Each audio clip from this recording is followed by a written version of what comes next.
Adilabad Congress party assembly incharge Kandi Srinivasa Reddy పేద రైతు కుటుంబంలో పుట్టి స్వయం కృషితో ఎదిగారు. పేదల కడుపు నింపాలన్న పెద్ద మనసుతో 3 ఏళ్ల కిందట చేపట్టిన నిత్యాన్నదాన కార్యక్రమం ఎప్పటికీ నిర్విరామంగా కొనసాగుతుంది.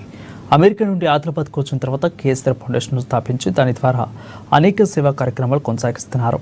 పట్టణంలోని కంది శ్రీనివాసరెడ్డి క్యాంపు కార్యాలయం ప్రజాసేవా భవన్లో ప్రతిరోజు ఎంతోమంది ఆకలి తీర్చుతూ నిత్యాన్నదాతగా ప్రశంసలు అందుకుంటున్నారు. అన్నదానంలోకెల్లా ఆకలి తీర్చే అన్నదానం గొప్పదన్న ఆలోచనతో ఇంత మంచి కార్యక్రమాన్ని కొనసాగిస్తున్నారు. ఈ నిత్యాన్నదాన క్షేత్రానికి ప్రతిరోజు పరిసర ప్రాంతాల నుండి వందల సంఖ్యలో వచ్చి భోజనం చేస్తున్నారు. ఒక మంచి ఆలోచనతో ఇలాంటి కార్యక్రమం నిర్వహించడం అభినందనీయమని కంది శ్రీనివాసరెడ్డిని జిల్లా ప్రజలు నిండు మనసుతో అభినందిస్తున్నారు.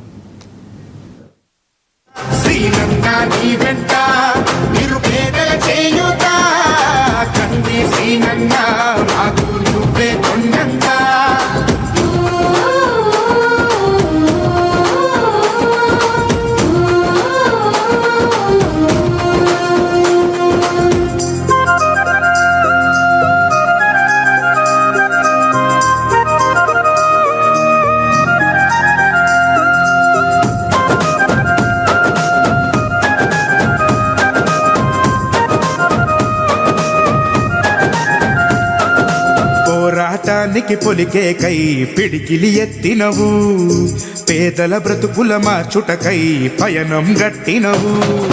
పోరాటానికి పొలికే కై పిడికిలి ఎత్తినవు, పేదల బ్రతుకులు మార్చుటకై పయనం గట్టినవు. ఉరిమే ఉరుమై